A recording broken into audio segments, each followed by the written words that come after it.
신문 이야기 도직구쇼에 오신 여러분 반갑습니다. 저는 신문 읽어주는 남자 김지입니다. 주말 전에 사전투표 혹시 하셨습니까? 저도 13일에 이 선거 취재 때문에 투표가 여의치 않아서 사전투표 마지막 날에 하고 왔는데 사전투표 못하신 분들은 오는 13일 이제 총선이 딱 이틀 남았습니다. 여러분의 소중한 선거권 꼭 행사해 주시길 다시 한번 저희 도직구쇼에서 부탁드리겠습니다. 오늘자 조선신문 어떤 뉴스 보도하고 있는지 지금부터 저와 함께 하시죠. 먼저 동아일보입니다. 각 당이 의석수 주장하는 판세를 내놨는데 먼저 새누리가 주장하는 의석수부터 보겠습니다. 145석 안팎. 이 말은 새누리 스스로 이번에 과반 깨집니다. 이렇게 말한 건데 이게 엄살인지 아니면 이 정도로 새누리당 집권 여당에 대한 분위기가 심상치 않음을 느끼는 건지 개표해보면 알겠죠. 더불어민주당은 100석 미만이다. 여기는 더 엄살 부렸습니다. 더불어민주당은 100석 미만이다. 두 자릿수로 갈 것 같다. 라고 예상을 하고 있는데 이렇게 된다면 김종인 대표가 말했듯이 물러날 수밖에 없는 수치인데 더불어민주당에서는 어쨌든 100석 미만을 예상했습니다. 그렇다면 국민의당은 어떨까요? 몇 석을 예상했을지 궁금한데 35석 내외. 국민의당의 의석수는 점점 더 올라가고 있다는 게 포인트인데 아무래도 정당 투표에서 국민의당을 많이 찍을 것 같다라는 분석을 국민의당에서 내놨습니다. 과연 각 당이 예상하는 대로 의석수가 그대로 나올지 아니면 전혀 다른 반전 결과가 나올지 이틀 뒤면 그 결과가 공개됩니다. 다음 신문입니다. 이번에 한국일보입니다. 한국일보에서는 각 지역별로 판세를 분석했는데 수도권 분석 한번 보실까요? 흥미롭습니다. 빨간색 부분이 새누리당이 강력하게 우세할 것으로 예상되는 지역이고 그리고 파란색 부분이 민주당, 더불어민주당이 강력하게 우세한 곳, 그다음에 회색 부분은 무소속, 녹색 부분이 국민의당, 노란색 부분이 정의당인데 강남 부분에서는 역시 이 빨간색의 새누리당 우세 지역이 많습니다. 그런데 강북 지역에서는 은평을의 이재호 의원이 무소속 중에서는 강력하게 유일하고요. 한 가지 흥미로운 점은 옅은 하늘색 부분, 더불어민주당이 근소하게 우세할 것이다라고 예측한 부분 말고 아주 짙은 파란색 부분이 수도권에서 딱 한 군데, 강북을의 박용진 후보인데 저희 도직구쇼 출신인데 잘하고 있네요. 그리고 국민의당의 안철수 대표가 수도권에서는 유일하게 강력한 녹색을 보이고 있습니다. 나머지는 접전입니다. 이 말은 수도권에서 더불어민주당도 우세하지 않고 그렇다고 여당이라도 우세하지 않다. 여당과 야당의 우세 지역보다 접전 지역이 많다라는 판세 분석이었습니다. 다음 신문입니다. 수도권에서 과연 누구의 편을 들어줄지 궁금합니다. 이번에는 조선일보입니다. 김종인 대표의 재산이 논란이 되고 있는데 김 대표가 신고한 재산 내역을 보니까 금괴를 8kg이나 보유하고 있더라. 시가로 수억 원 상당, 3억 2천만 원 상당인데 금괴 8kg 보유. 그 다음에 이 손목시계가 무려 4천만 원짜리 명품 시계더라. 이거로 알려져서 지금 논란이 되고 있는데 더불어민주당에서는 치졸하게 이럴 거냐 새누리당 이렇게 나오고 있고 새누리당에서는 양극화를 해소하겠다는 경제 민주화 전도사가 어쩜 이럴 수 있냐라고 공격을 하고 있습니다. 잠시 후 자세한 내용 공개하겠습니다. 다음 신문입니다. 이번에 경향신문입니다. 경향신문이 이번 선거에서 빅5를 꼽았습니다. 어느 지역일까요? 제목 주목하라 이 승부는 첫 번째는 서울 종로입니다. 오세훈 대 정세균, 정세균 대 오세훈. 들리는 얘기에 따르면 이거 누구 하나 안심할 수 없는 지역이다라고 했는데 경향신문 기자가 딱 한 문장으로 이렇게 표현했습니다. 반무상급식 열세 귀환 물음표.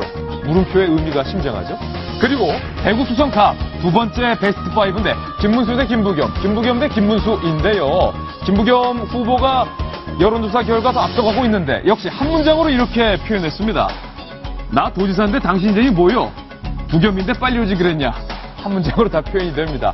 그리고 대구 동갑의 정종섭 대 류성걸, 경기 고양갑의 손범규 대 심상정, 광주 광산을의 이용섭 대 권은희 이 5가지 지역을 주목해 주시기 바랍니다. 다음 신문입니다. 이번에 한겨레 신문인데요. 돌리면 나옵니다.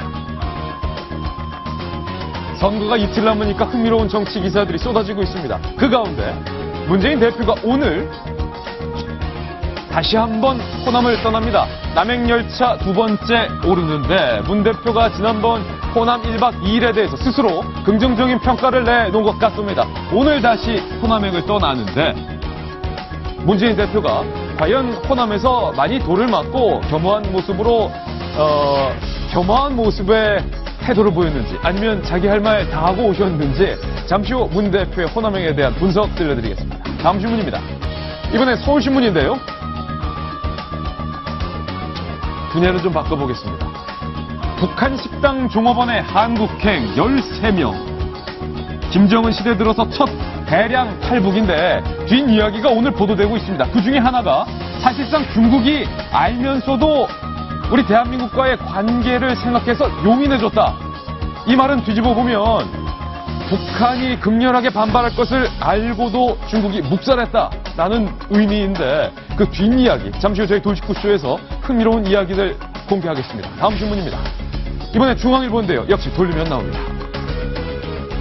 중앙일보 1면입니다. 북한 식당 종업원 대량 탈북 그 뒷이야기 두 번째는요. 북한이 중국에게 이렇게 항의를 한 것으로 비공식적으로 확인이 됐습니다.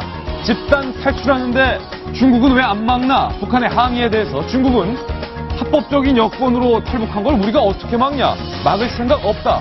못 막는다라고 일축을 했다라는 외교관의 비화가 오늘 공개되고 있습니다. 자세한 내용 저희 신문이야기 돌직구쇼에서 중국 종업원, 중국 식당에 있는 북한 종업원의 대량 탈북 뒷이야기 들려드리겠습니다. 오늘도 신문이야기 돌직구쇼는 여러분을 위한 쇼입니다.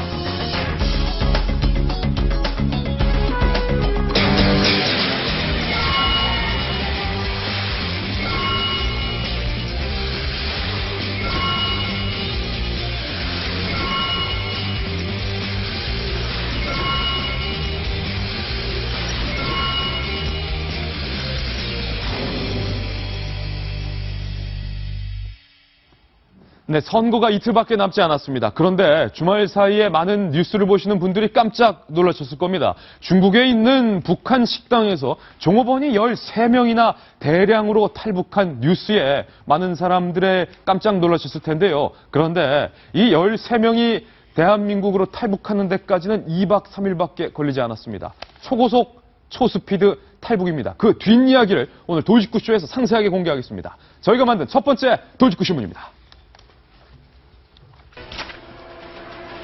해외 식당 종업원의 집단 탈북, 한편의 첩보 영화 같았다.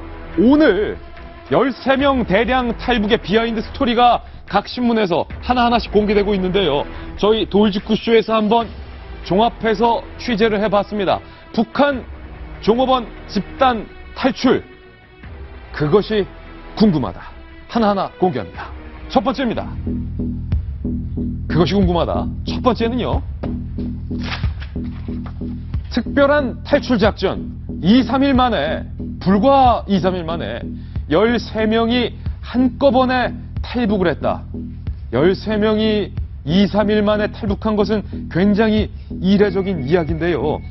이 첫 번째 궁금증을 해소하기 전에 먼저 이번에 탈북한 13명의 여성 중 익명을 요구한 3명의 여성이 왜 탈북을 했는지에 대한 본인의 심경을 털어놨습니다. 먼저 A 여성입니다. 이렇게 말했는데요.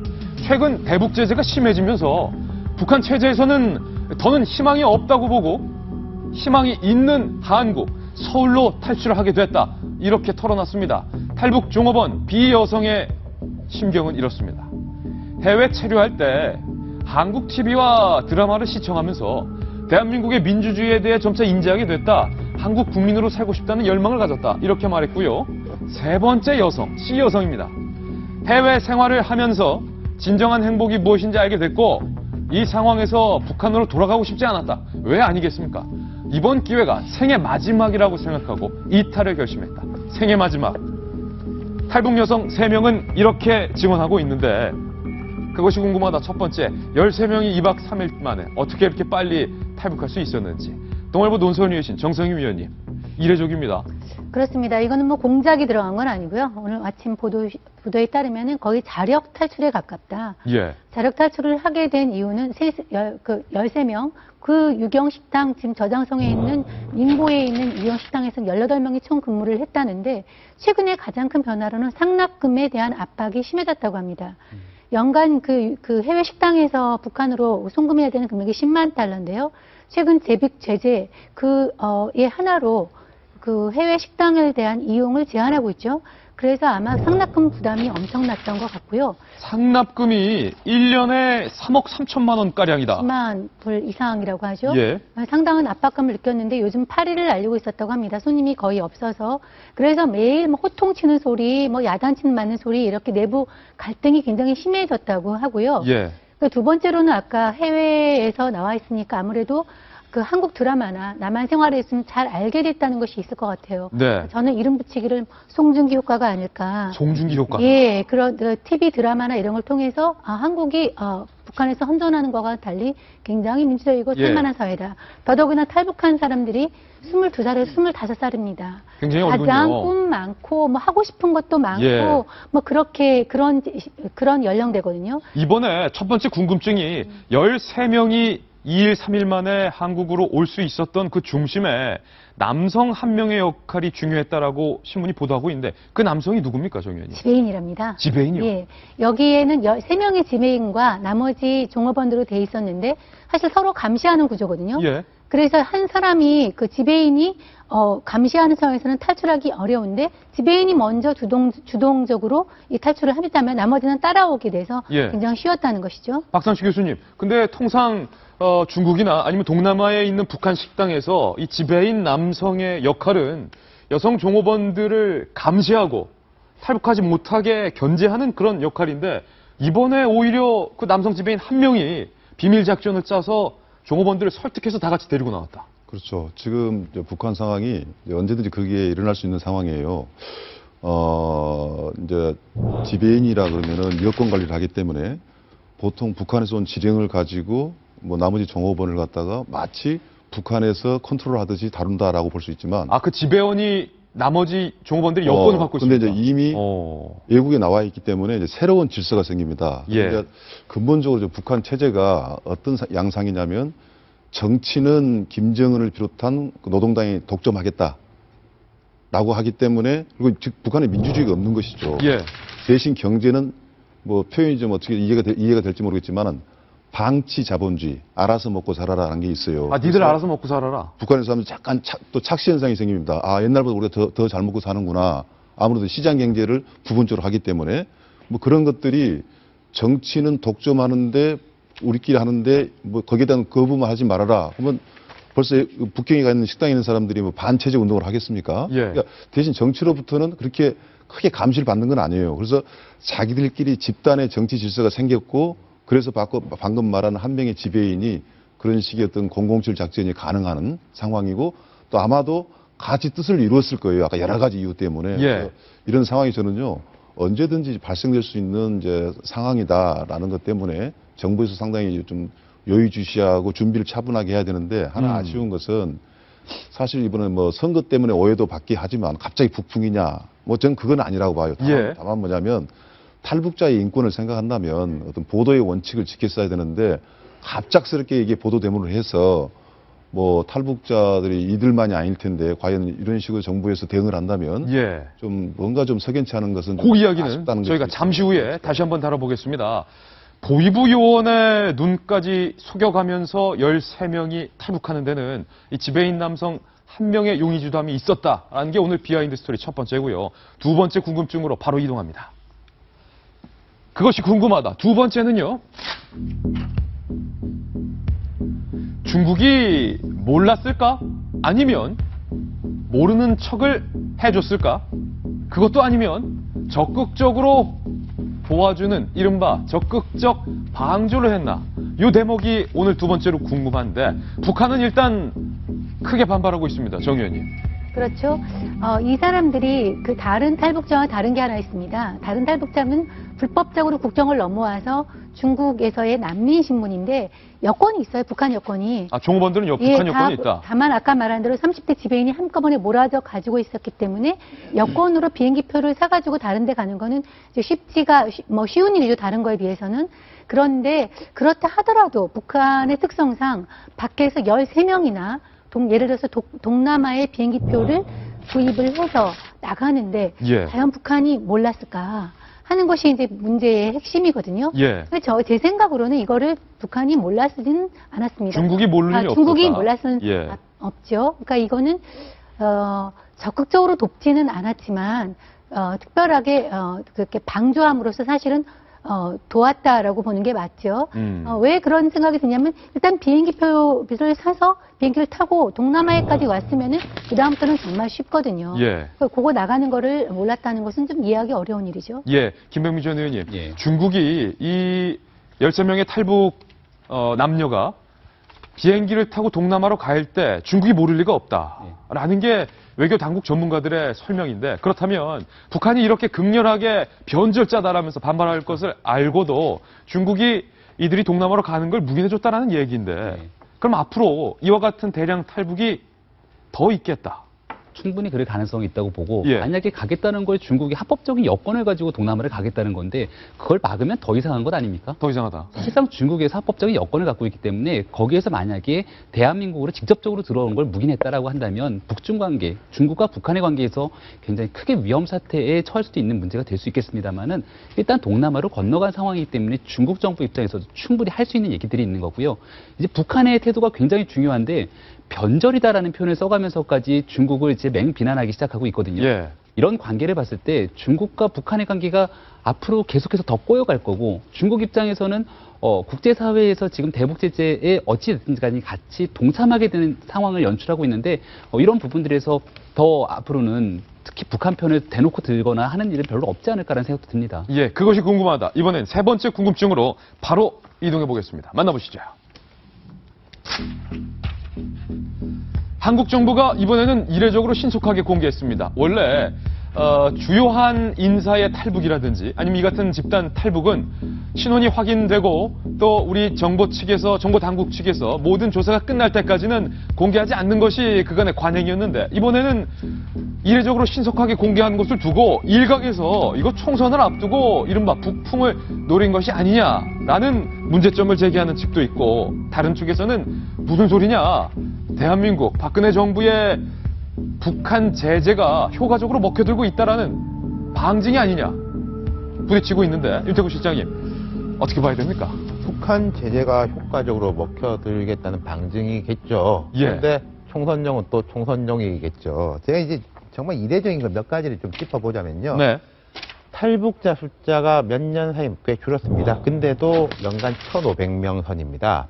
그럼 13명이면은 3일 동안 오시는 분들이에요. 매 3일마다 13명씩을 쭉쭉 넘어오고 있습니다.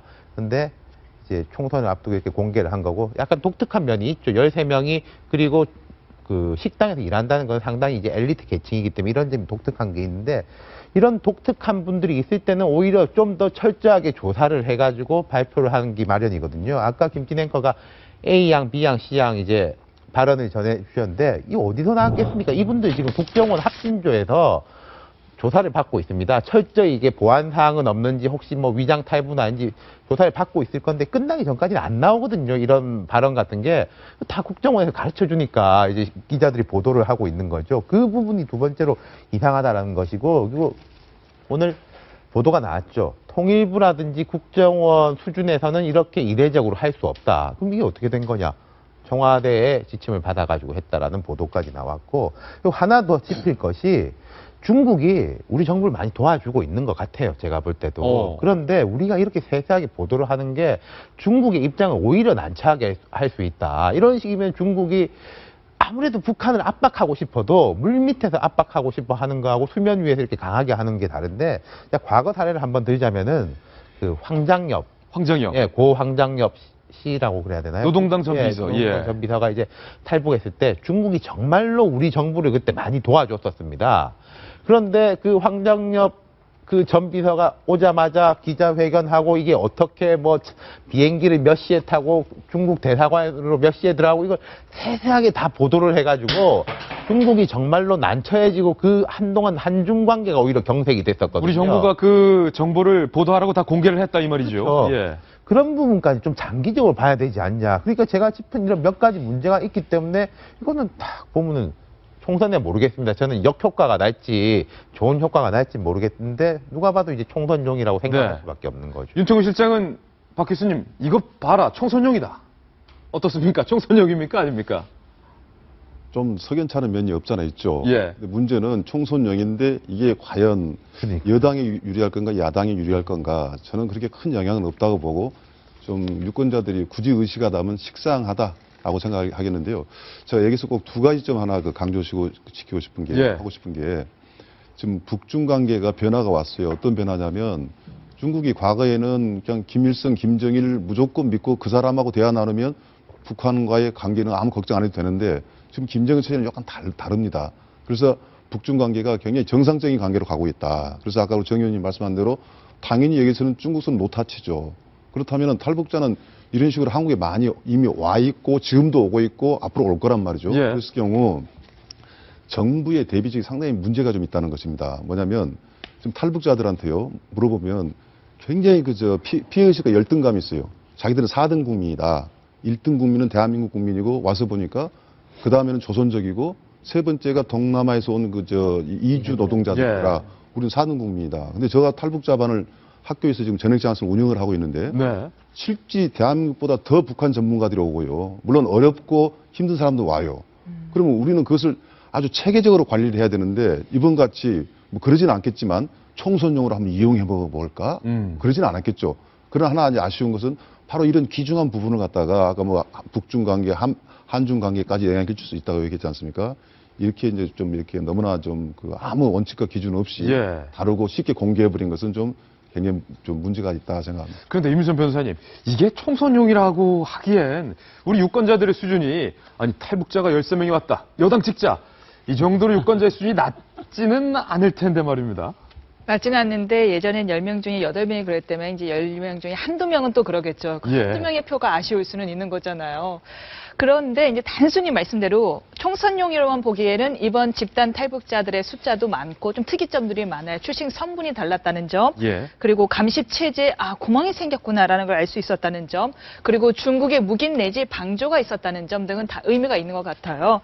하지만 그럼에도 불구하고 그간 예에 비추어서 그간 보도 관리가 웬만한 것은 비밀로 감추고 그다음 조금 나중 시간이 충분히 지난 후에 공개했던 거랑은 별개로 갑작스럽게 이렇게 이들의 신분을 사진까지 공개를 하고 사실은 얼마든지 누군지 특정이 가능하거든요. 아는 사람들은. 네. 사진까지 공개를 하고 이례적으로 빨리 신속하게 공개를 했다라는 점에서 이 부분은 그동안의 보도상의 관례를 스스로 깼다는 점에서 아니 정부가 그러면 앞으로 이제 기자들이 어디서 누가 왔습니까? 라는 거에 대해서 그들의 인권 문제 때문에 공개할 수 없습니다라는 말을 이제 와서 어떻게 하겠습니까? 나중에는 스스로 모순에 빠져버렸다.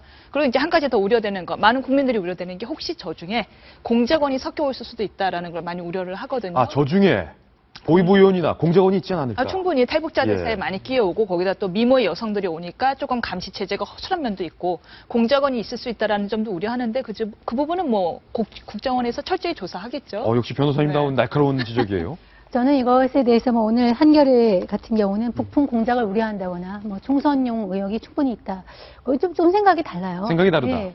왜냐하면 이 건에 대해서는 우선 해외 식당에서 작년에 외교관 가족이 4명이 한꺼번에 들어온 적은 있어요. 그렇지만 해외 식당에서 젊은 사람들이 한꺼번에 온 적은 없기 때문에 그야말로 뉴스 가치가 있고요. 예. 정부가 이렇게 신속하게 공개한 건 제가 생각하기엔 대북 제재가 효과를 발휘하고 있다는 걸 국민들한테 알리고 싶어 했던 것 같아요. 그렇죠. 왜냐하면은 그 대북 제재가 좀 들어가긴 했는데 아직은 큰 변화가 없고 아마 북한에서는 이 효과가 나타나는데 한 6개월은 걸릴 거라고 얘기를 하는데 역시 북한의 통제력과 지배력이 약한 해외에서 먼저 효과를 발휘하고 있다는 거를 좀 알고 싶었던 욕심이 크지 않았나. 왜냐하면 이 대북 제재는 지금 우리나라만 하는 것이 아니라 UN 전체가 모든 나라가 합쳐서 하고 있기 때문에 네. 우리나라로서도 국제사회에 이거를 보여줄 필요가 있었다. 저는 이렇게 생각합니다. 예, 13명의 중국에 있는 북한 종업원들의 집단 탈북. 그 뒷이야기를 저희 돌직구쇼에서 첫 소식으로 다뤄봤습니다. 이번엔 저희가 준비한 두 번째 돌직구 신문으로 이동하겠습니다. 만나보시죠. 총선을 이틀 앞두고 사전 투표율을 보니까 이야, 역대보다 사상 최고의 사전 투표율이었다. 그만큼 이번 20대 총선에 많은 유권자들의 관심과 이목이 집중되고 있다라는 의미일 텐데요. 그런데 사전 투표 얘기 나와서 말인데요. 박근혜 대통령이 원래는 사전 투표를 하려고 마음을 굳혔다가 돌연 아니야, 사전 투표 안 하겠어 라고 심경을 바꾸셨다는데, 심경을 바꾼 그 내면에는 어떤 이유가 있습니까, 임선 변호사님? 8일에 하시려고 했다고. 원래는 그러죠? 8일에? 네, 8일에 그때 충북 전북 창조경제센터를 방문하셨잖아요. 그리고 서울로 올라오시는데, 이왕이면 이제 사전투표를 독려하는 차원에서 원래 구체적으로 검토를 했다라고 합니다. 네. 그런데 여권 관계자 이야기가 그렇게 됐다가 괜히 경제 행보였던 충북의 방문마저도 오히려 선거 개입으로 오인을 받고서 빛을 못 볼 수가 있다. 예. 그러니 단순한 경제 방문에 조금 더 포커스가 맞추도록 사전 투표는 하지 않으시는 게 어떻겠느냐라고 괜히 해서 뒷말 나올 게 우려되니까. 뭐 쉽게 표현하면 그렇죠. 예. 그렇게 해서 사전 투표를 하지 않으시는데, 그럼에도 불구하고 이제 많은 사람들은 12일, 내일이네요. 12일에 국무회의가 열릴 텐데 예. 국무회의에서 분명히 무언가 이 선거와 관련된 국민들에게 어떤 메시지를 던지지 않을까, 지금 기자들은 많은 관심을 기울이고 있다라고 합니다. 내일이 선거 바로 하루 전인데 그렇죠. 박근혜 대통령 국무회의가 예정돼 있기 때문에 과연 그 자리에서 대통령이 혹시 어떤 말씀을 하실까라고 그렇죠. 많은 기자들이 궁금하고 있는데, 대통령이 사전 투표를 안 하기로 마음을 바꿨는데 이걸 아쉬워하는 한 분이 있습니다. 저에게 익명을 요구하고 이렇게 말했는데 누굴까요? 바로 새누리당의 고위 관계자가 그렇게 아쉬워했습니다. 이 대통령 사전투표 했어야 되는데, 박근혜 대통령의 사전투표가 이루어졌다면 보수층을 중심으로 한 전통적인 여당 지지층의 투표율 제고에도 효과가 있었을 텐데 우리로선 아쉬운 면이 있다라고 정말로 진솔한 얘기를 기자에게 하면서 익명을 요구했습니다. 김병민 전 의원님, 새누리당은 아쉬운가 봅니다. 고위 관계자의 발언이라고 하는데요. 제 생각에는 사전 투표라는 게요, 젊은 층들이 주로 가서 많이 투표를 하거든요. 예. 과거에도 늘 그래왔고, 전통적으로 연세가 있으신 분들은 아직도 과거에 선거를 하던 경향, 그 습성이 남아있기 때문에 투표날 가서 찍는 걸 고수하고요. 예. 특히나 젊은 층 같은 경우에는 전국 어디서나 투표를 할 수 있고, 또 투표 당일은 노는 날이니까 당연히 놀러 가야죠. 당연히 사전 투표하는 경향들이 많은데, 그래서 만약 대통령께서 사전 투표를 실시하고 보수층의 결집을 노렸다라면 그게 역효과로 젊은 층한테는 역으로 안 좋게 작용했을 수도 있거든요. 그래서 저는 대통령께서 그냥 본 투표 날 투표하시는 게 더 맞겠다. 대통령 사전투표 안 한 거 잘했다? 예, 잘했다라고 생각합니다. 예. 정성희 위원님, 사전투표율이 높아요? 사상 최대로 높은데 12.19%, 12.몇%인데 지난번에 11%보다 많이 높아졌습니다. 저도 이제 당일날 돌직구쇼를 해야 되기 때문에 새벽 일찍 나와야 돼서 사전투표를 하고 왔거든요. 돌직구쇼에서는 100%더라고요, 사전투표가. 저희들은 사전투표 다 다 했어요. 네. 왜냐하면 이게 방송 당일날 있어서 혹시나 싶어서 저도 하고 왔는데 굉장히 많은 사람들이 하고 있고 굉장히 편했습니다. 근데 사전투표율이 높은 지역을 좀 봐야 되는데요. 네. 전남이 18.85%, 거의 20%. 전남 높아요. 예, 전북도 굉장히 높았는데 주목되는 건 대구입니다. 예.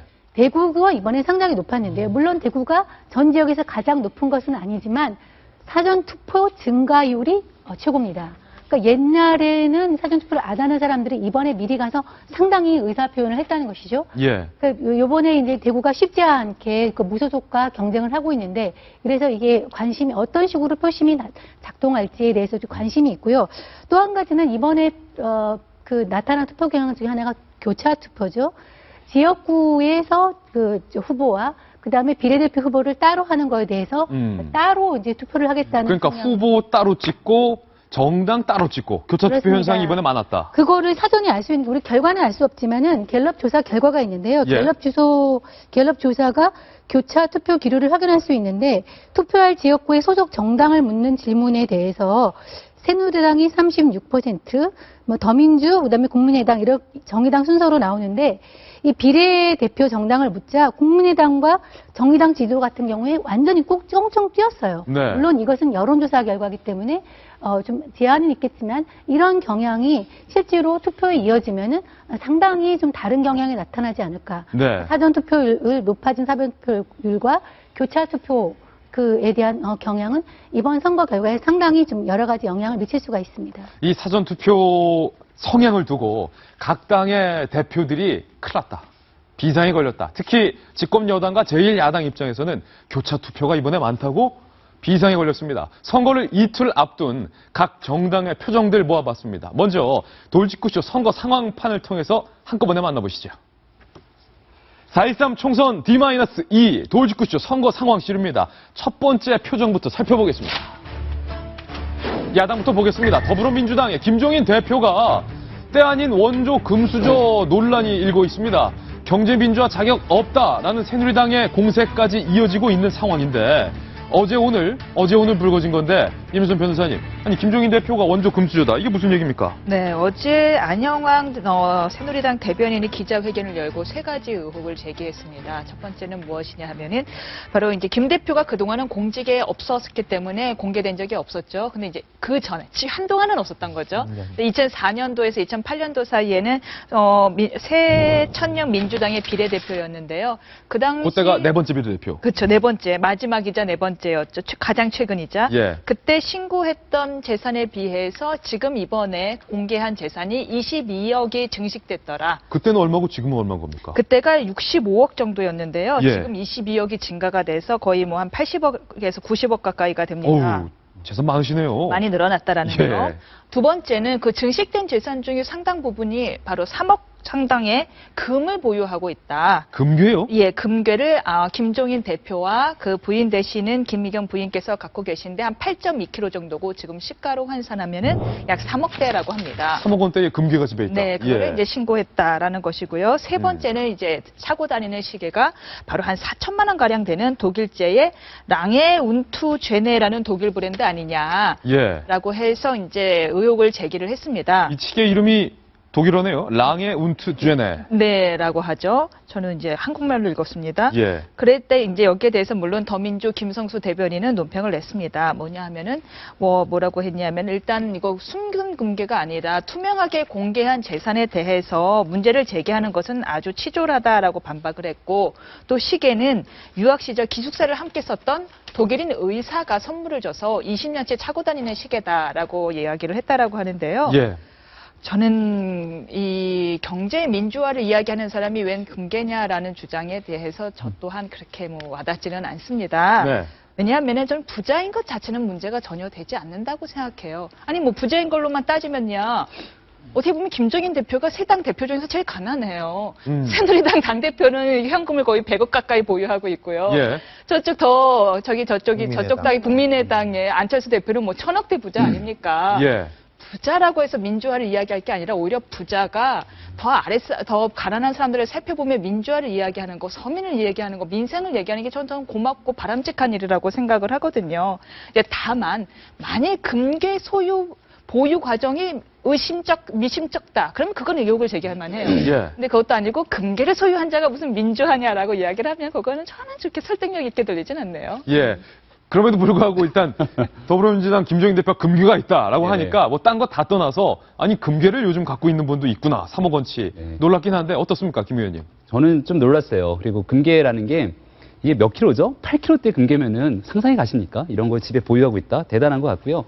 일단 김종인 대표에 대해서 세간의 비난이 좀 있을 수밖에 없다는 이유는 비례대표를 4번 하셨죠. 예. 국가로부터 녹을 받아서 생활할 수 있는 자리에 굉장히 오랫동안 계셨던 분이고, 그를 통해서 그거 말고 외적으로 재산을 증식할 수 있는 방법이 뭐가 있었을까 생각했을 때 그렇게 오랫동안 정부들을 통한 활동들을 해서 갖고 왔던 재산들이 지금 80억 원에 달한다? 좀 상상하기 어려운 금액이라고 생각이 들고, 두 번째로 고위공직자들은 다 재산 공개를 해야 됩니다. 예. 과거에 2000년대 중반에 했던 재산 공개 이후로 20억 가량의 재산이 갑작스럽게 늘어났다라면 거기에 대해서 기자들도 그렇고 당연히 상대 정당인 새누리당도 문제 제기, 의혹을 제기할 수 있는 측면이 있거든요. 그럼 보니까 8년 만에 22억 8천만 원의 재산이 늘어난 것으로 현재 신고가 되고 있습니다. 거기에 대해서 아주 떳떳하고 투명하게 해명을 하면 됩니다. 근데 아직까지 김종인 대표께서 이런 거를 갖고 치졸하게 왜 그러냐 이런 식의 대응보다는 깔끔하게 해명하면 될 문제인데 예. 그런 것들이 있지 않다라는 부분들이 조금 아쉽다 이런 생각이 듭니다. 정 의원님, 8년 만에 일반인들이라면 저희 같은 사람들이라면 22억 8천만 원이 8년 만에 갑자기 늘어나는 거는 사실은 쉬운 일은 아닙니다. 그러니까 그 사이에 아마 사람들이 금테크라 그래가지고 그 사이에도 제가 기억해도 뭐 신문 통해서 뭐 금을 많이 사라 이런 얘기를 해서 금테크를 한 것 같은데 뭐 금을 사들이면 우선 재산 그 상속세 같은 데 이렇게 많이 주니까 이렇게 절세에 도움이 많이 되고요. 상속하는데도 쉽다고 얘기를 해서 그런 걸 선택하신 것 같아요. 물론 재산을 가지고 부동산이냐, 뭐 주식이냐, 현금이냐, 금이냐 이런 것 중에서 이제 금을 택했다는 것인데 지금 말한 대로 어떻게 형성했느냐가 중요한 것이고 이거를 보유했다고 해서 재산, 뭐 경제 민주화를 말할 자격이 없다. 예. 저는 굉장한 논리의 비약이고요. 저는 그 안영환 대변인 우리 여기서 같이 일을 했지만 아니 76세 그 당대표한테 금수저라니 금수저라고 예. 할 때는 이렇게 부모 덕이나 할아버지 덕에 그야말로 재벌 태어날 삼세라든지. 때 태어날 때 부자로 태어났다는데 좀 있으면 80이십니다. 예. 수저를 물고 태어났다는 건 좀 과도한 그런 워딩이 아닌가 생각이 들어요. 아니 근데 그럼에도 불구하고 윤태곤 실장님 8년의 기간 동안 이건 뭐 야당 대표든 아니면 뭐 여당 대표든 대통령이든 간에 궁금한 부분은 짚고 넘어가는 게 언론의 역할인데 그렇죠. 8년 안에 22억 8천만 원을 어떻게 증액을 했는가? 이렇게 보면 또 어떨까 싶어요. 절대 액수로 치면 아주 큰 돈이죠. 근데 이제 비율로 치면은 재산의 3분의 1 정도가 는 거거든요. 그럼 뭐 투자를 잘 하는 사람이면은 8년 동안에 한 3분의 1은 늘 수도 있지 않을까. 저는 좀 그런 능력이 없지만은 그런 생각이 들고 이게 두 번째로는 지금 우리가 쭉 이야기했지만은 뭐 금을 갖고 있는 게 죄는 아니지 않습니까? 예. 이런 면이 있는 것 같아요. 김 대표가 이제 대중정치인으로서 역할을 하고 있는 거잖아요. 그 전에 이제 전문가, 그 다음 사회 원로로 있을 때는 이런 게 사실은 뭐 본인이 가지고 있든지 말든지 아무 상관도 없고 남들도 관심도 없는데 이제 당의 얼굴로 당대표 활동을 하니까 이른바 이제 국민정서법에 이제 적용을 받을 수밖에 없다는 거죠. 그러니까 다른 당대표들은 재산 많지만은 많은 사람들이 이제 없는 척하고 좀 싼 시계 차고 다니고 이제 싼 신발 신고 다니고 원래 그러지 않습니까 정치인들이. 근데 이제 김종인 대표도 그런 기준에 적용을 재산 받게 신고 뭐 되니까 마이너스로 재산 신고하기도 하고 이런 어려움을 예. 이제 겪게 되는 게 아닌가. 하여튼 여러 가지로 고생이 많으신 것 같습니다. 네, 참 일단 김종인 대표 재산으로 보면 저는 제일 특이했던 것 중에 하나가 회원권 8억이 넘는 회원권을 갖고 있다는 거였거든요. 저는 골프 살면서 돈이 회원권, 많지 예. 않기 때문에 물론 가지신 분들 입장에서 그거 다 가지고 있어라고 얘기하는 분들도 있겠습니다만은 전 진짜 잘 이해가 안 가요. 이렇게 참 회원권이 8억이나 하나라는 예. 생각이 들고 그 두 번째로 갖고 있는 재산 중에 또 특이했던 거가 다 공개된 거니까 현금 예금이 62억이 돼요. 그러니까 재산 투자를 보통은 재산이 짧은 기간 안에 확 늘어나는 경우는 땅을 너무 사랑하시는 분들이 부동산 재테크를 잘해서 늘어나는 경우들이 있는 것 같은데 부동산 재산이 아니라 현금 예금 재산이 이렇게 과도하게 많다라는 부분들 그러니까 이런 것들에 대해서 명확하게만 해명하면 전 진짜 전혀 문제가 되지 않는다. 그래서 네. 그런 부분들을 좀 명쾌하게 해명했으면 좋겠고 회원권 8억 같은 경우는 아무래도 그 서민의 아픔을 생각하는 정당에서 활동하기에는 조금 이렇게 이미지가 예. 배치되지 않는다는 생각은 듭니다. 바로 그 부분인데 박상철 교수님 그냥 김종인 대표가 뭐 8년 만에 22억 8천만 원, 22억 3천만 원을 어떻게 증액했는지 그 부분에 대한 투명한 해명을 하면 될 문제인데 지금까지 반응을 봐서는 해명할 생각은 없어 보이는데요. 이제 공직자가 되면 이제 뭐 당연히 뭐 해명 이상의 신고를 다시 하겠지만은 예. 저는 이번 선거를 보면서요 끝까지 참 질이 낮은 선거가 계속되고 있구나. 일종의 인신공격인데 만약에 이제 처음부터 새누리당에서 김종인이 야당 대표로서 문제가 있다라고 하면 방금 김 의원 같이 조근조근 이렇게 물어보면은 그게 하나의 선거의 중요한 이슈가 되는데 네. 갑자기 선거 다 끝날 쯤 가서 이야기를 하니까 이건 인신공격이고 해명할 길도 없어요. 막 금수저다 이런 식으로. 네, 그럼 당당하다. 아까도 이야기 나왔지만은 지금 우리가 이건희 회장이 엄청나게 부자잖아요. 예. 70 넘었다는 이유로 금수저란 말 안 한단 말이에요. 예. 근데 요즘 분위기가 금수저란 말을 갖다 붙이면 상당히 부정적인 이미지를 덧붙이기 때문에 그런데 일종의 네거티브다. 그렇죠. 근데 예. 이제 그 김종인 대표 같은 경우는 경제 민주화로 얘기했지만은 서민의 채취를 느끼기 위해서 데리고 온 사람은 아니거든요. 네. 양양자 그 뭐 후보 같은 사람은 아니다 이 말이죠. 그래서 이것은 뭐 새누리당에서 어떤 효과를 노리고 했는지 모르겠지만은 그 뭐 참 안영한 대변인 멋있게 생긴 사람인데 평소에도 멋있어요. 근데 다른 사람 이야기를 잘못 전달한 것 같은데 그 전략은 별로인 것 같고 뭐 더불어민주당도 마지막에 더 이상 해명할 수도 없고 아마 약간 서로 난감할 겁니다. 근데 저는 인신공격은 지금은 아까 북한 문제 같이 통하지 않는 시대가 아닌가 이렇게 생각합니다. 과거에도 그 야당의 김현미 의원이 대통령 부인 김윤옥 여사의 시계를 갖다가 찍어가지고 이게 뭐 엄청난 비싸다 해가지고 했는데 사실은 개성공단에서 만든 뭐 10만 원대도 안 되는 시계인 거 드러났거든요. 이렇게 선거 막판에 누가 찬 뭐 액세서리나 시계를 가지고 하는 건 참 치졸하다 이런 생각이 듭니다. 더더구나 이거는 친구가 선물한 거라니까 최소한 하기 전에 물어보거나 예. 이런 걸로는 공격을 안 네, 했습니다. 참고로 제가 아는 후보들한테 어제 다 전화해서 시계 풀고 다니라고 이야기했어요. 네. 김 대표 시계는 일단은 비싼 건 맞긴 맞대요. 예. 이번에는 새누리당의 상황 이동해 보겠습니다. 도지구쇼 선거 상황실로 이동해 보시죠.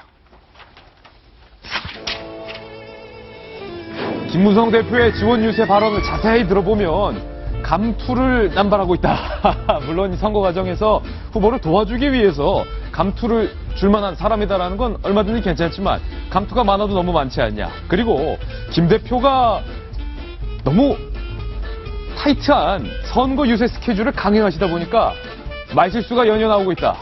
말실수부터 한번 들어보시죠. 우리나라 발전을 위해서 안철수를 선택해 주시기를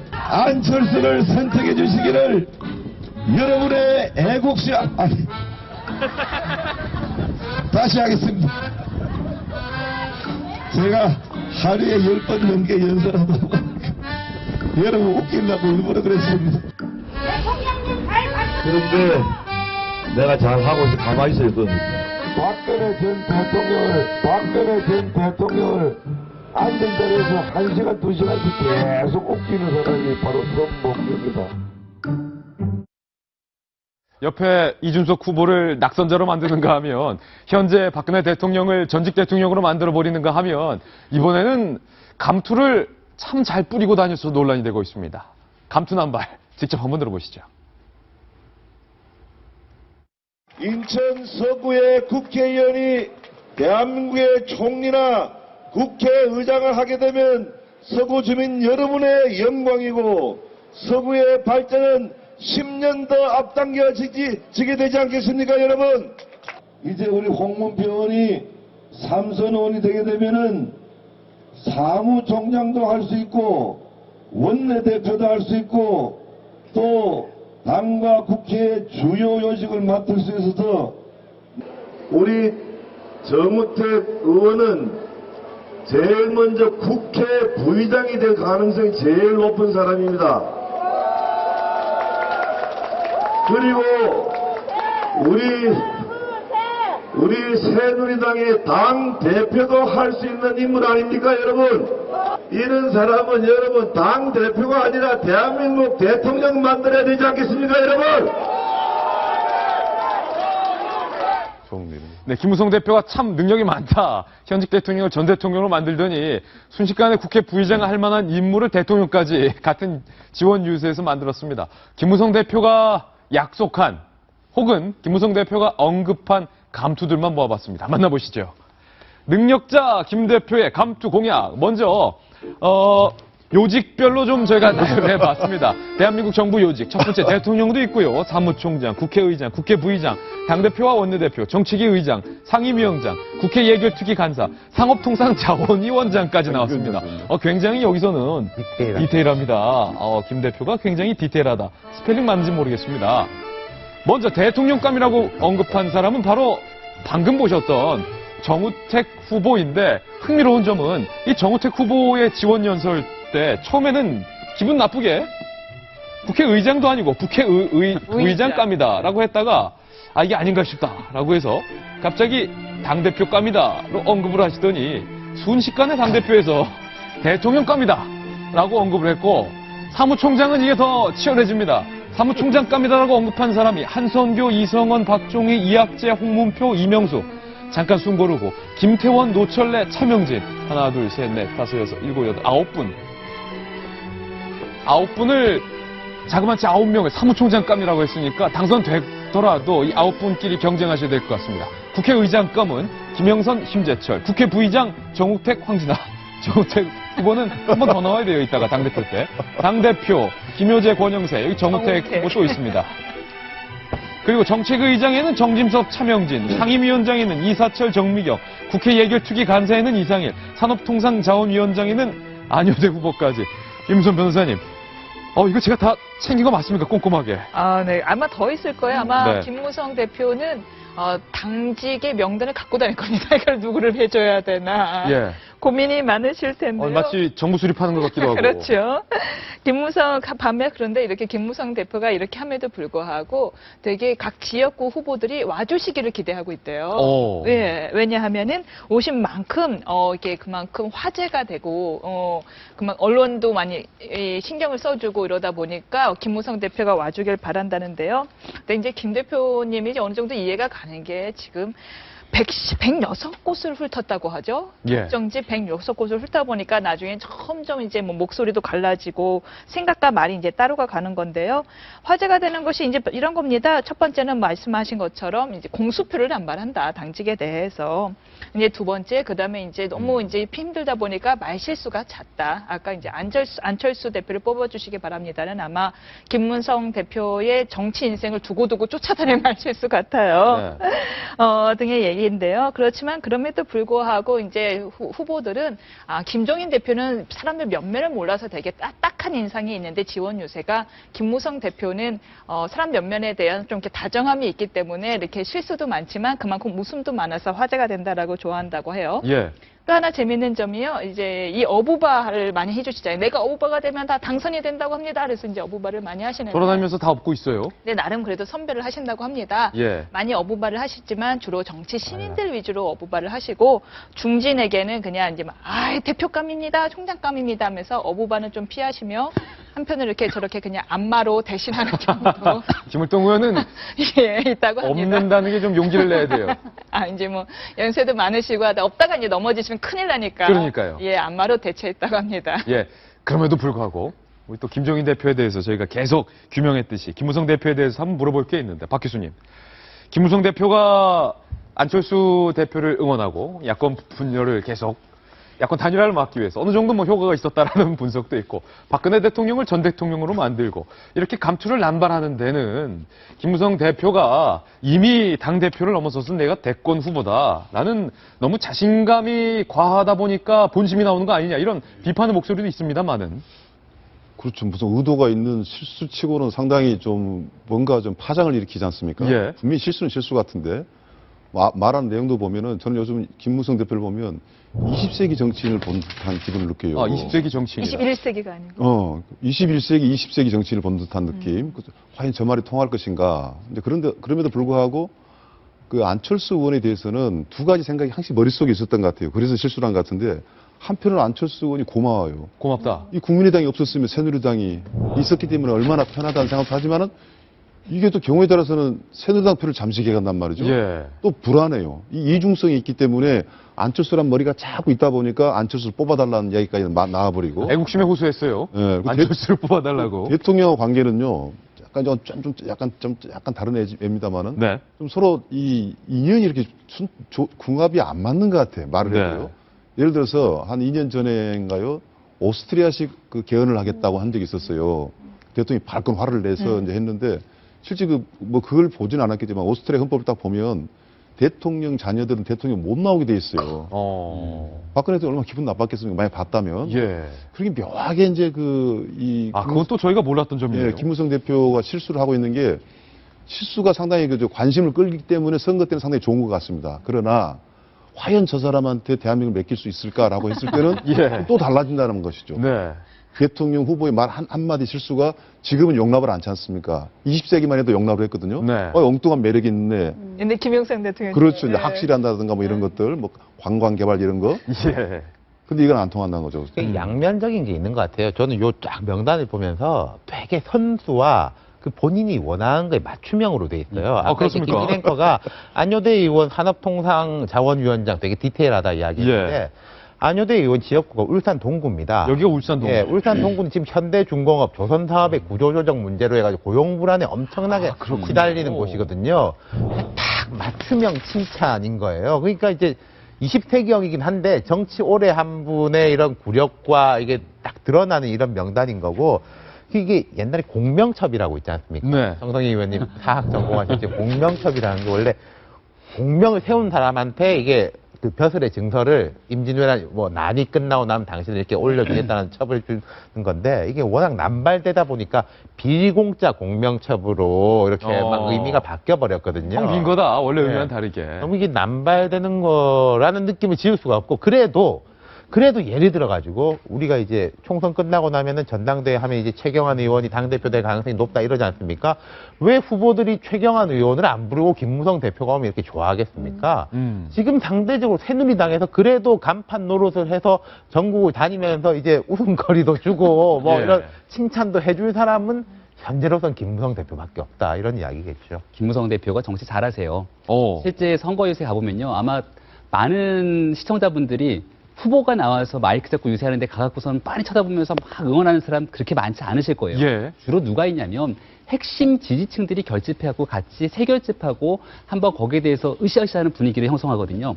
거기에 당대표라고 하는 김무성 대표가 와서 그 후보한테 최적화된 얘기들을 가지고 후보를 한껏 띄워주고 가는 겁니다. 그러면 어떤 효과가 있냐면 일단 지지층 사이에서 야, 우리 후보가 당선되고 나면 정말 잘 될 거야라고 하는 분위기를 한껏 높여주고요. 두 번째 하나 더 플러스 알파로 김무성 대표한테 득이 되는 건 이렇게 이 사람을 띄워줌으로 인해서 앞으로 본인이 차기 대권을 가게 됐을 경우에 결국은 다 잡고 가야 되는 사람들 손을 한 번이라도 더 작게 잡을 수 있다는 점에서 뭐 굉장히 정치인으로서는 뭐 이렇게 예. 일석이조의 효과를 얻게 되는 뭐 상황이다라고 보여집니다. 네, 선거를 이틀 앞둔 각 당의 상황 살펴보고 있는데요. 다시 도지구초 선거 상황판으로 돌아가서 이제 더불어민주당의 표정을 한번 살펴보겠습니다.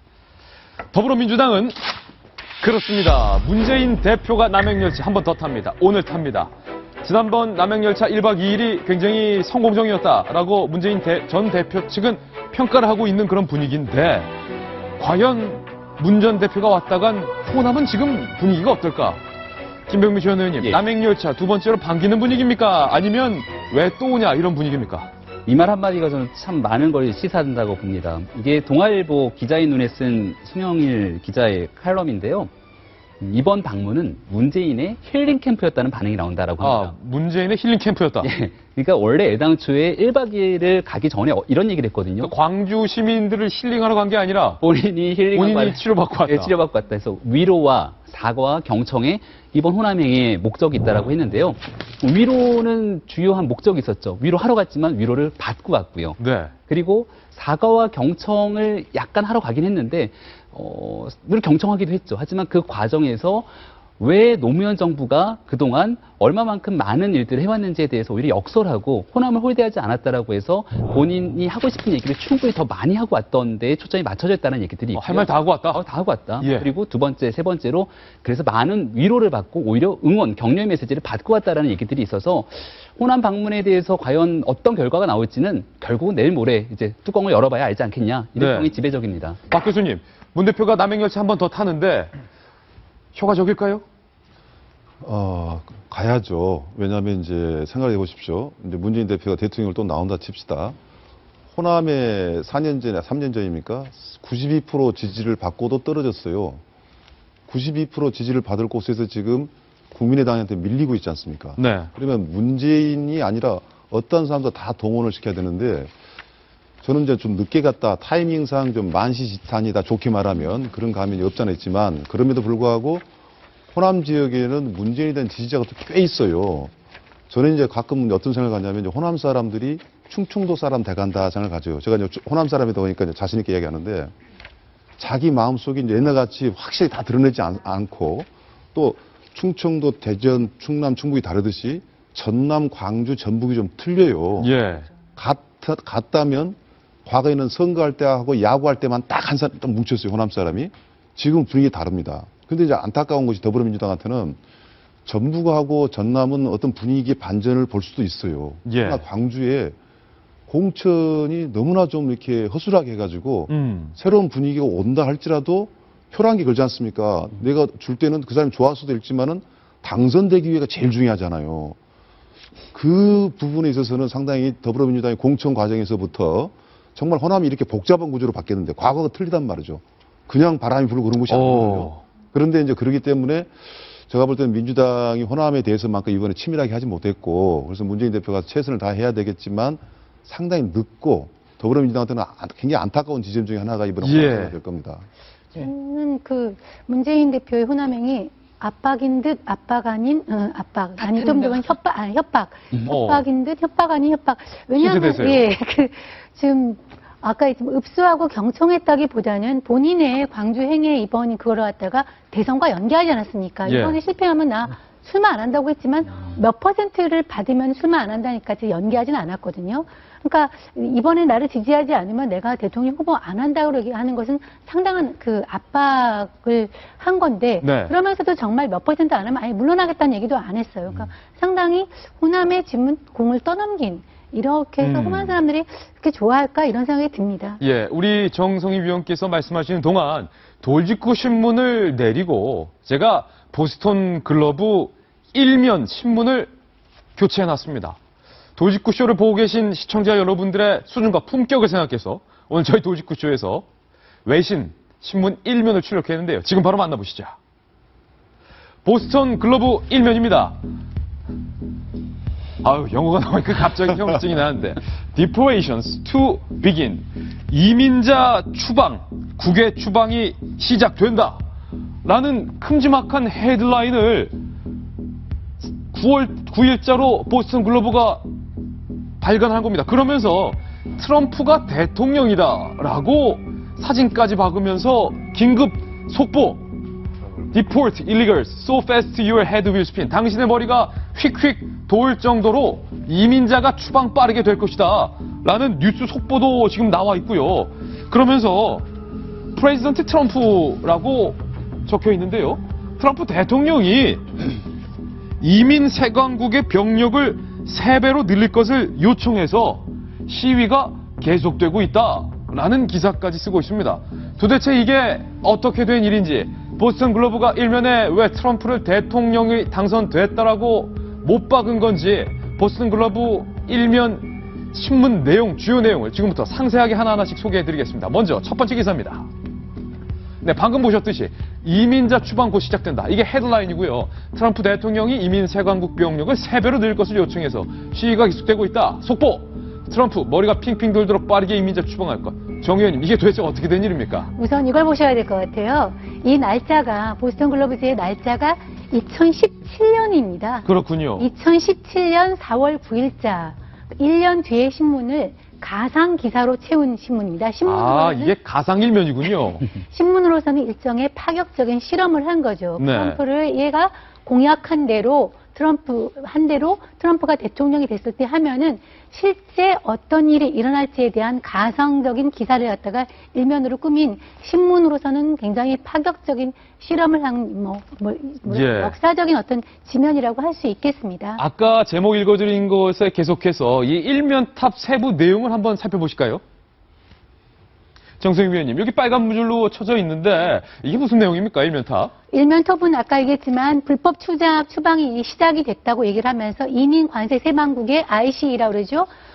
그 인력을 트리플링 3배 높이는 걸 요청을 해서 했고요. 여기 또 이제 빨간색으로 보면은 크리스 크리스티 주지사가 트럼프를 제일 먼저 지지했는데 법무부 장관으로 임명했다는 기사가 여기 나와 있군요. 예. 그리고 거기에 항의해서 수천 명의 항의자들이 트럼프가 소유한 호텔 앞에서 트럼프가 기자회견 앞에서 항의 집회를 하고 있다는 기사가 긴급 뉴스로 나와 있습니다. 참 흥미롭네요. 트럼프가 만약에 대통령이 돼버린다면 이민자를 대거 추방할 것이다. 보스턴 글로브가 아예 대놓고 트럼프를 비판을 하고 있는데 사이드 톱 기사 한번 가볼까요? 사이드 톱은 바로 옆에 있는 부분인데요. 함께 보시죠. 마켓 싱크. 시장이 가라앉고 있다. as trade war looms라고 쓰고 있는데 무역 전쟁의 서막과 함께 증시가 폭락하고 있다. 중국에는 45%, 멕시코에는 35%의 세월을 붙였다. 거의 트럼프를 경제의 경제도 모르는 사람을 만들어버리고 있습니다. 지금 그 백인 근로자들, 내부 근로자를 보호하기 위해서 무역 규제를 강화하겠다는 공약을 내놓고 있으니까 이 네. 무역 전쟁이 시작되면서 시장이 가라앉고 있다고 하면서 이제 역시 가상의 다우존스 주가 지수를 보여주고 있고요. 역시 이 트럼프가 공수표가 아니라 했던 공약을 바탕으로 한 기사입니다. 예, 그 옆에 있는 세 번째 기사, 바로 일면톱 밑에 있는 비중 있게 실린 기사인데 이것도 참 웃깁니다. 이번에는 국방 분야에 대해서 보스턴 글로브가 트럼프에 대해서 평가하고 있는 내용인데 트럼프가 대통령이 되자 미군들이 IS 대원의 가족을 사살하라는 대통령의 명령을 거부하고 있다. 뭐 이런 기사도 나오고 있어요. 이슬람에 대해서 입국 금지를 역시 공약으로 내놨죠. 그러니까 그 IS를 대원으로 가지고 있는 가족에 대해서 살해하라는 명령을 미국 군인들이 거부한 기사가 지금 나오고 있습니다. 역시 트럼프의 이슬람 국경 금지에 대한 입국 금지에 대한 공약을 비꼰 기사죠. 트럼프의 평소 행실에 대해서 보스턴 글로브가 작심하고 쓰고 있는데 이번에는 국제면 기사 한번 소개해드리겠습니다. 일면에 실린 보스턴 글로브 국제면인데요. 저는 이 기사가 가장 재밌게 봤어요. 아니 궁금한 게 폭리위안 여사의 모습도 있고 걔도 이런 걸 길러요. 이게 굉장히 비싼 샤페이. 개인데 네. 이게 다른 사람이 이런 강아지를 기르면 참 예뻐 보이는데 트럼프가 이 강아지를 기르니까 왠지 안 어울리는데 애완견 샤페이에 트럼프가 폭리위안이라는 이름을 붙여서 SNS에 올렸다. 그런데 정작 트럼프 대통령은 그게 뭐가 문제냐라고 반문하고 있다. 이건 무슨 내용이에요? 그렇습니다. 지금 나빠진 중국과의 관계 관련해서 본인의 애완견에 펑류한 이름을 붙여서 쉽게 말하면 이제 개 이름에다가 일국의 퍼스트 레이디 이름을 붙여서 이제 한 거에 대해서 당연히 이제 중국이 반발하겠죠. 그것도 비꼰 거고요. 제가 관심 있는 기사 하나 소개시켜 드릴게요. 예. 요 기사인데요. 트럼프가 노벨상 후보에 올랐다. 아니, 기사인데. 보스턴 글로버가 지금 계속 트럼프에 대해서 비판적으로 쓰다가 조그만 거에서는 노벨상 후보로 만든 이유는 뭔가요?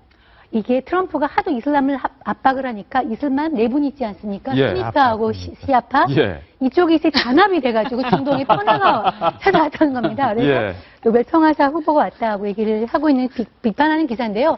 보스턴 글로브가 어떤 신문이냐 하면 이제 불과 한 3년 전까지만 해도 뉴욕타임스 세계 가장 큰 권위지 뉴욕타임스의 자매지였습니다. 그쪽에서 소유하고 있고 지금은 개인에 넘어갔는데 여러분 요즘 스포트라이트라고 하는 영화 아시죠? 상 받았잖아요. 노벨상을 아카데미 제가 노벨상이니까 그 영화에서 이제 카톨릭 사제들의 성추문을 폭로했던 그 스포트라이트 팀을 운영하고 있는 그 신문이 보스턴 글로브고요. 이런 식의 가상 지면을 꾸민 거는 그 언론의 그런 트럼프에 대한 반감이 얼마나 심한지를 보여주는 하나의 징표입니다. 예. 박 교수님, 만약에 대한민국에서 뭐 특정 후보가 대통령 되면 이렇게 된다라는 신문 발행하면 난리 나겠죠? 그렇죠. 근데 막 설명 듣고 있다 보니까 진짜 뭐 기사 해설도 참 잘하고요. 정말 이 논리적인 풍자라고 봐요. 그런 예. 일이 일어날 수도 있다. 저는 근데 여기서 우리가 무엇을 읽어야 되냐면 지금 미국 대통령 선거가 우리 선거보다 더 추악할 정도로 입에 담지 못할 이야기가 나오고 있잖아요. 막 누드 사진도 나오고. 그런데 저런 언론의 보도라든가 그리고 미국에서 이제 중재 전당대회를 갖다가 통해서라도 후보를 바꿔야 된다. 그리고 오바마 대통령이 당이 달리 있으면서도 정치적 금도를 넘어서서 대통령이 돼서는 안 된다. 이게 전 미국의 이성이 작동이 되고 있는 듯한 모습. 이게 미국의 힘이 아닌가 생각이 들고요. 예. 미국 제도를 제가 보면요. 어떤 걸 느끼냐면 정말 현실적이면서도 매우 합리적이다. 과거에 조지 워싱턴 대통령이 딱 되고 나서 정당이 생기면 그만두겠다. 해가지고 두 번 만에 그냥 또 될 수도 있음에도 불구하고 초하로 집으로 돌아갔어요. 예. 그러고 나서 그게 전통이 돼가지고 법에도 없는데 대통령이 2번씩만 했어요. 법이 없으니까 어느 날 루스벨트 대통령이 4번을 하게 됐거든요. 예. 4번 하니까 역시 미국 소속 민주주의를 걱정한 거예요. 그래서 그들은부터 2번밖에 할 수 없다. 이게 제도와 의식이 미국을 지켜가고 있다. 그래서 저런 풍자는요, 저 사회를 어쩌면 좀 추락할 수 있는, 뭐 위기가 오진 않겠지만 그것을 막아주는 그 힘으로 예. 좀 바라볼 필요가 있을 것 같습니다. 박성철 교수님이 또 뭐 정치 전문가인 줄만 알았는데 미국 헌법 학회장이라는 사실을 또 오늘 제가 알았습니다. 보스턴 글로브의 이례적인 일면 보도까지 전해드렸습니다. 광고 돌아옵니다. 잠깐만요. 주말 동안에 뿌얘진 하늘 때문에 호흡기에 좀 많이 고통을 호소하시는 시청자분들도 많았을 겁니다. 그런데 기상청 보도에 따르면 다행히도 오늘부터 이 중국발 미세먼지가 싹 거친다고 하니까 이제는 조금 맑아진 봄 날씨를 느낄 수 있을 것 같습니다. 아쉽게도 벚꽃은 끝났습니다. 하지만 이제 철쭉도 나오고 여러 봄꽃도 나오니까 맑아진 하늘 만끽하시면서 이틀 뒤에 있을 13일 총선 날에는 꼭 여러분들의 소중한 투표권 다시 한번 행세해달라는 말씀을 간곡히 부탁드립니다. 오늘 저희가 준비한 소식 다 전해드렸습니다. 저희는 내일 아침 9시에 더욱더 풍성한 뉴스 들고 인사드리겠습니다. 오늘 하루는 분명 어제보다 더 나을 겁니다. 좋은 하루 되십시오. 고맙습니다. It's Kama Sutra show and tell.